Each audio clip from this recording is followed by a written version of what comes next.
They sent her as a joke, an insult wrapped in fancy cloth, delivered across space with a mean smile the whole empire could feel. The daughter nobody wanted, given to a faraway human colony as if she were spoiled trash. But in the dim workshop under Titan's orange skies, where dirty hands built amazing things from junk, one man saw what empires couldn't, that sometimes the universe sends exactly what you need. Hidden is everything you never asked for. Before we start, subscribe now so you don't miss more amazing stories like this one. Oh, and before we dive in, tell us in the comments, where are you watching this video from?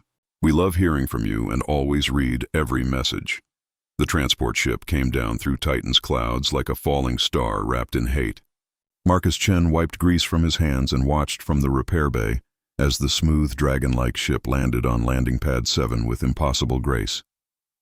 He'd been expecting parts, important pieces for the air machines that kept New Cascade's 30,000 colonists breathing. Instead, the list said, people transfer, imperial custody. Governor Castellanos arrived looking worried, his face pale. Chen, the Draconians have sent us a person. A princess, actually. Marcus set down his torch.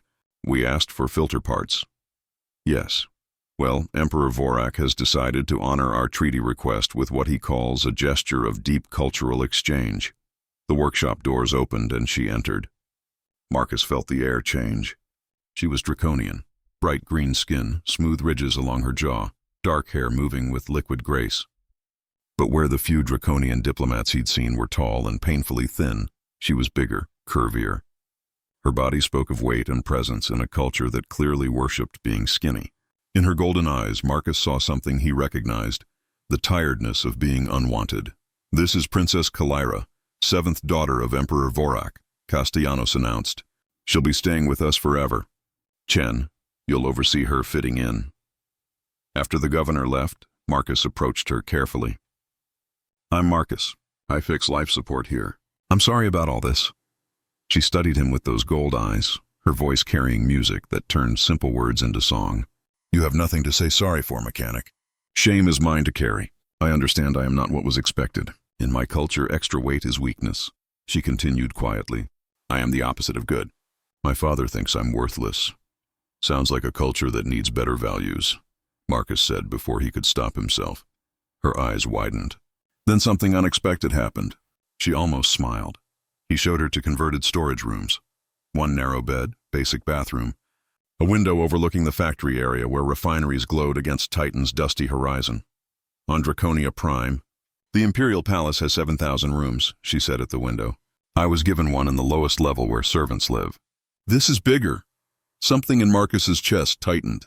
While you're here, you're under my protection. Does anyone have a problem with you? They answered to me. Those golden eyes searched his face for the joke, the meanness. Why would you do that? You don't know me. I fix things. It's what I do, and I'm good at seeing what's broken versus what's just been treated badly. That night, Marcus saw the Emperor's reply to Kalira's message home. Your presence there is the point, daughter. Suffer well. Standing in the quiet workshop, Marcus felt anger start. Something slow, hot, dangerous. 2 days later, the colony cafeteria fell silent when Kalira entered the food line. Diego Rohr, a cargo worker built for scaring people, had been making comments about the fat alien since her arrival. Today, he made them directly. Princess Piggy actually showed up, Rohr announced to his table. What's wrong, sweetheart? They are not feeding you enough on the mothership? I heard your daddy sent you here as a joke. Here, humans throw away our trash. Rohr, shut up, Marcus said, crossing the cafeteria. What's the matter, Chen? Do you like whales? Before things got worse, Kalira's voice rang out, clear, musical, unbothered. Your concern is touching, Mr. Rohr, but I'm quite capable of choosing my own food. She moved to an empty table with surprising grace and began eating with formal dignity. That made everyone else look wild. Marcus joined her without asking. You don't have to. Pretend sympathy, she said quietly. I'm used to eating alone. Marcus. My name's Marcus, and I'm not pretending anything. They ate in silence until Marcus spoke. Colony food is terrible, isn't it? On Draconia, meals are considered a weakness, Kalira said. The royal family eats once daily, tiny portions. Food is fuel, nothing more. When I was young, I used to sneak into servant areas to share their real food, with spices and joy. Everyone knew, but I was the embarrassment nobody wanted, so they allowed it. Another way I was imperfect. Your father really sent you here as an insult. My father has 12 daughters and 7 sons. The oldest hold military commands. The middle children manage trade areas. I passed all my tests at the Imperial Academy in the top scores. She met his eyes. None of it mattered. I was fat, therefore worthless. He sent a message to your people. This is what we think you're worth. I'm the insult, not the receiver. Roar's voice rose again. Hey, princess! When your ship took off, did they have to recalibrate the artificial gravity? The cafeteria erupted in laughter. Kalira stood and walked out with careful dignity, laughter washing over her like poison rain. Marcus's fist caught Roar in the stomach. As the cargo worker gasped, Marcus leaned close. I keep people breathing for a living, Roar, which means I know exactly how to stop them. Marcus found Kalira 3 hours later in his workshop. She'd taken apart his primary diagnostic scanner and was examining each piece with surgical precision. That's 40,000 credits of equipment, he said carefully. Your secondary quantum relay is breaking down, she said without looking up. 3% difference in diagnostic returns. It can be fixed, or you can continue using broken diagnostics until you kill everyone in sections 4 through 9 when oxygen cleaners fail. Marcus stood there rethinking everything he thought he knew. You're an engineer. I was trained in 17 technical subjects before my father decided I was too embarrassing to invest in. Draconian royal children master multiple fields by age 12. I passed all tests in the top scores. Her voice remained flat. None of it mattered. I was fat. Therefore, my achievements were meaningless. Marcus sat beside her. Show me what you're seeing. They worked for an hour. Kalira's understanding went far beyond his training. She explained complex quantum mechanics like discussing weather. The Imperial Academy, top of my class for 3 years, she said. They created a special award to avoid giving me traditional honors, recognition despite physical limitations. My sister, who placed 20th, received the Medal of Excellence. I received applause and a suggestion to pursue desk work. Your father's an idiot, Marcus said. Any leader who wastes talent because of looks is running on superstition. Kalira laughed, a real laugh that filled the workshop like music. You're very strange, Marcus Chen. By the time they finished, they'd not only repaired the scanner but improved its sensitivity by 12%. Thank you, she said softly, for treating me like I might actually be useful. You are useful. You're brilliant. That night, Kalira felt something she'd almost forgotten. Hope. 3 weeks later, everything changed. Governor Castellanos burst into the workshop where Marcus and Kalira were working. I need you both now. In his office, Ambassador Jackaris waited, tall, angular, elegant, regarding them with disgust. Your colony has experienced a 37% increase in air failures, he announced. Such incompetence reflects poorly on our treaty. Your life support is failing, and you want increased trade access. Perhaps the Empire should reconsider this settlement's survival. His eyes found Kalira. Tell me, Princess, are these primitives treating you adequately? They've been adequate, ambassadors. Your father will be pleased you've adjusted to adequate. Jackaris smiled sharply. I have a proposal, a test of your colony's technical skill. I've prepared a systems challenge, a diagnostic scenario any competent draconian engineer could solve in an afternoon. Complete it successfully, and I'll recommend continued treaty support. Fail, and this colony ends. He displayed a nasty schematic, dozens of interlocking system failures cascading like dominoes. A hypothetical atmospheric processor failure, multiple simultaneous breakdowns. Identify the root cause and provide stabilization before total collapse. You have 6 hours. Marcus studied the deliberately misleading design, his stomach sinking. Ambassador, our entire staff couldn't. Then you're inadequate. Jackaris turned to Kalira. Do try not to embarrass yourself further, Princess. I'd hate to report that even these humans found you useless. After he left, Dr. Tanaka, head of environmental systems, pulled up her workstation. This is impossible. Even with our full team, it's doable, Kalira said quietly. Everyone stared. It's difficult, deliberately so, but solvable. She looked at Marcus with fierce determination. I'll need your full diagnostic suite, modeling software, and approximately 4 liters of coffee. I'm going to save your colony and show Ambassador Jackaris that some of us understand the difference between excellence and elegance. Do I have access to your systems? Marcus thought about 30,000 people whose next breath depended on this. Everything you need. I'll help. Good. She was already moving. He gave us 6 hours. We're doing it in 4. Why 4? Kalira smiled, fierce, sharp, certain. Because I'm going to make him wait. They worked through Titan's deep night. Dr. Tanaka assembled her team. But within an hour it became clear Kalira operated on an entirely different level. The failure starts here, she said, highlighting a junction point, not at oxygen generation. Jackarus wanted you chasing obvious symptoms while the real problem bleeds pressure in the coolant system. But diagnostics show, an engineer began, the diagnostics lie. The sensor arrays are contaminated by electromagnetic interference. This variance pattern matches the quantum core harmonics. The sensors interpret noise as pressure loss. Marcus watched her work like a master painter. Every movement building toward a picture none of them could see. Around hour 2, he asked quietly, "Why are you doing this? If the colony fails, you could go home." Her hands stilled. "You think I want to return where I'm worth less than garbage? If this fails, there is no home. I drift forever," she paused. "I'm doing this because for the first time in my life, someone treated me like I might be useful. You sat with me at lunch. You defended me. You listened. No one, not my tutors, siblings, or father, has ever listened to me the way you did. You're brilliant. Why wouldn't I listen? Because I'm also fat. And everywhere I've been, that single fact erases everything else. By hour 4, they had it. A complete solution tested through 1,000 simulations, showing stable atmospheric processing and improved efficiency, exceeding imperial standards. "We're done," Kalira announced. 1 hour early, the workshop erupted in cheers. 20 minutes later, Jackarus arrived expecting disaster. "I trust you've recognized the impossibility," he said. "Actually," Dr. Tanaka stepped forward. "We've completed a full diagnostic and solution protocol." She presented their work, the electromagnetic interference identification, the thermal buffer solution. Through it all, Jackarus remained unreadable. "Interesting," he said finally. "Your solution is remarkably similar to draconian quantum lattice technology." His eyes found Kalira. "Tell me, Princess, did you contribute?" Kalira stepped forward. "I consulted on thermal dynamics. The humans identified the core problem and designed the solution. I merely confirmed their approach was sound. Any competent physicist could have provided the same consultation. It was technically true and completely misleading.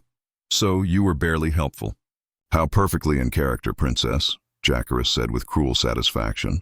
He knew exactly what she'd done and was letting her hide behind self-deprecation because it fit his story.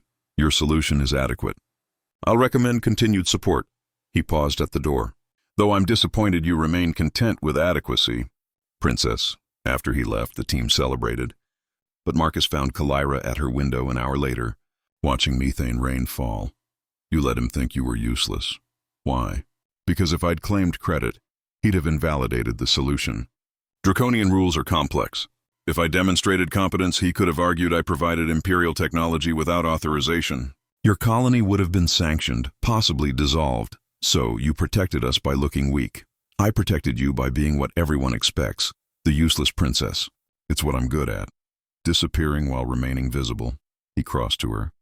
"No, what you're good at is solving impossible problems, seeing patterns no one else can see, being brilliant while everyone's too blind to notice." He touched her shoulder gently. "I see you, Kalira. I see what you did tonight, and I won't forget it." Her eyes widened, gold catching amber light. She placed her hand over his, cooler than human warm, but solid. "Real. Thank you," she whispered, "for seeing me." 6 weeks passed like a dream. Marcus and Kalira worked together 12 hours daily. Colony systems thrived under her quiet guidance. They shared coffee in early hours when distant sunlight painted everything amber. They talked about everything: his Earth childhood, her draconian isolation, the miracle of finding connection across species and stars. They didn't name what they were becoming to each other. That felt too precious to examine directly. Then the holographic projector activated without warning. A female draconian appeared, elegant beyond measure, wearing imperial purple. "Princess Kalira," the figure said, voice like crystal. "I am Counselor Zyreth, second voice of the Imperial Science Directorate." "I've watched your work with great interest, Counselor," Kalira said carefully. "My work here has been minimal consultation only." Do not insult my intelligence with false modesty. Zirath smiled sharply. Ambassador Jackarus's challenge was transmitted to Imperial archives, including full workshop recordings. I've seen what you truly accomplished. Marcus felt ice settle in his stomach. The thermal buffer solution represents a 15% improvement over our Imperial standard. Zirath continued. Your cascade diagnostic methodology is revolutionary. You solved in 4 hours what our best engineers estimated would take weeks. You are precisely the mind the science directorate seeks, a mind wasted in exile. I have an offer. I have no interest in returning to Draconia. I'm offering you a position, Chief Systems Architect for the Science Directorate. Unlimited resources, a staff of 300 engineers, full authority over infrastructure development. Zirath's expression softened. You would finally be valued for what you are, for what you can do, rather than punished for how you look. The offer hung like gravity, and if I refuse, then you remain here, hiding your brilliance, pretending to be adequate while saving human colonies in shadows. How long can you keep diminishing yourself? Marcus stepped forward. She's not diminishing herself. She's choosing to be here. Zirath's gaze shifted to him, carrying imperial weight. Ah, the mechanic. Marcus Chen, tell me, human, do you love her? The question hit like a blow. Beside him, Kalira went absolutely still. Because if you do, if you truly care for her well-being, you'd encourage her to accept. Here, she'll always be the joke princess hiding in a workshop. With us, she could be revolutionary, recognized, celebrated. Give me time to consider, Kalira said. 48 hours. After that, the offer expires. And Princess, your father has been informed of your capabilities. He's displeased you hid them, but he won't interfere. The Empire needs minds like yours. The transmission ended, leaving them in mechanical silence. Marcus, Kalira said softly. She asked if you loved me. You didn't answer, his heart hammered. They'd been dancing around this for weeks. I didn't answer because I thought it was obvious. She looked at him, golden eyes wide. Of course I love you, the words spilled out. You're brilliant and funny, and you see the universe in ways that make me feel like I've been blind. You make terrible coffee, but you reorganized my workshop perfectly. You hum when concentrating, and you've memorized every maintenance schedule. You stayed up 30 hours fixing water reclamation because you said no one should ration showers. He stepped closer. So yes, I love you. Probably since you took apart my diagnostic scanner and explained quantum relays like discussing weather. A tear tracked down her jade cheek. But Zirath is right. Marcus continued. And it cost everything. You should go. You deserve to be celebrated. You deserve better than converted storage and a mechanic who can barely keep up with your explanations. Stop, Kalira whispered. You could change everything. Marcus, stop. She grabbed his hand. Do you know what I was before you? Nothing. A joke. A disappointment so complete my father celebrated sending me away. I was brilliant in a vacuum, achieving things no one would acknowledge. Her voice broke. Then you sat with me at lunch. Such a simple thing. But you listened and you looked at me like I mattered. You do matter. I matter here, in this workshop with you. For the first time in my life, I matter not because of what I can do, but because of who I am. She pulled his hand to her face. Zirath offers recognition. You offer something far more valuable. You offer home. Kalira, I'm not going. I'm staying here with you because I love you too, you strange, stubborn human. And I'd rather be adequate with you than revolutionary without you. Marcus pulled her close, his arms wrapping around her solid warmth. She fit against him perfectly, and he felt her shoulders shake with silent tears. They'll call you crazy, he murmured. Giving up that opportunity for a backwater colony and a mediocre mechanic. You're not mediocre. You're mine. She pulled back to look at him. And I choose this. I choose you.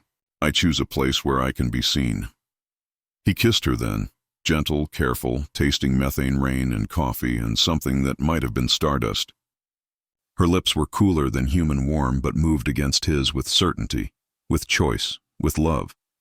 When they separated, both breathing hard, Kalira smiled, fierce and joyful. We should send Counselor Zirath a response. What will you tell her?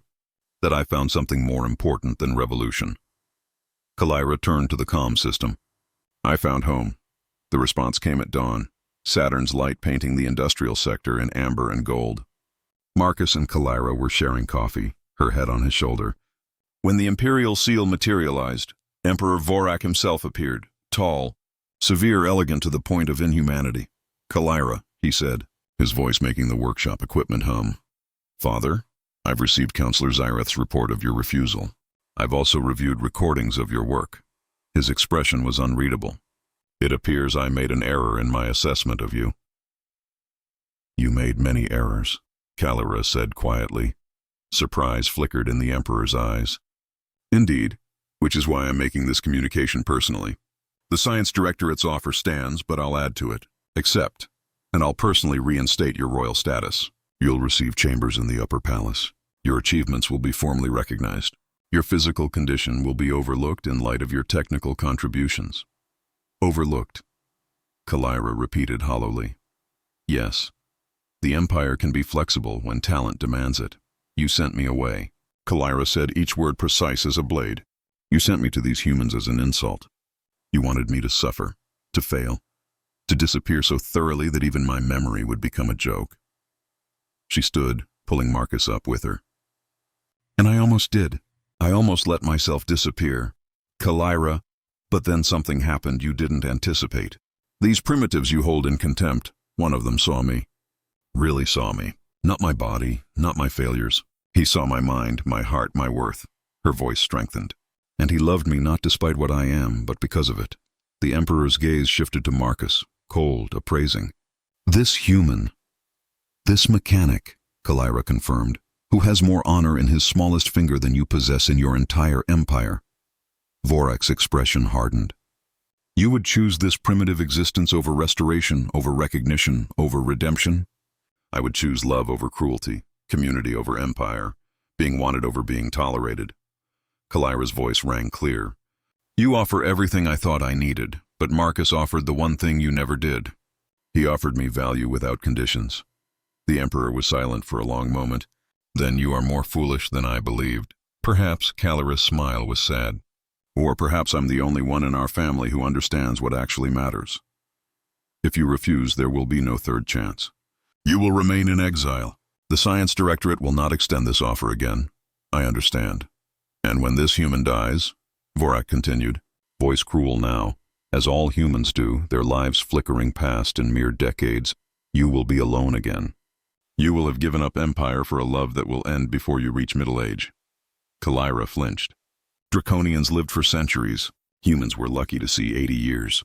It was a truth they hadn't discussed. But her voice didn't waver.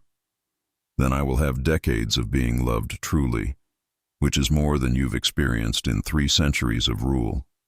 The Emperor's face went blank. For a moment Marcus thought he might rage. Instead, Vorak nodded slowly. "You are your mother's daughter. She too chose foolishly, and she too paid the price. My mother chose you," Kalira said, "and you made her life miserable. So perhaps my foolishness is an improvement. Farewell, daughter.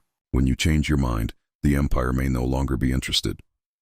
"I won't change my mind." "We shall see." The transmission ended. Kalira collapsed into Marcus's arms, her entire body shaking, not with tears but with relief, with terror, with the enormousness of what she'd done. "I burned it," she whispered. "I burned every bridge. There's no going back. Do you want to go back?" "No."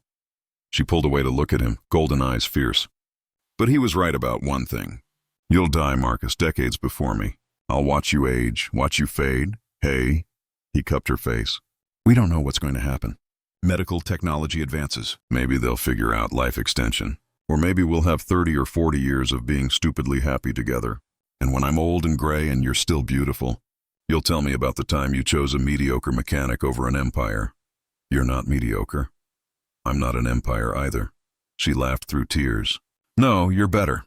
They stood there holding each other as Titan's distant sun cast long shadows. Outside, the colony continued its endless work of survival.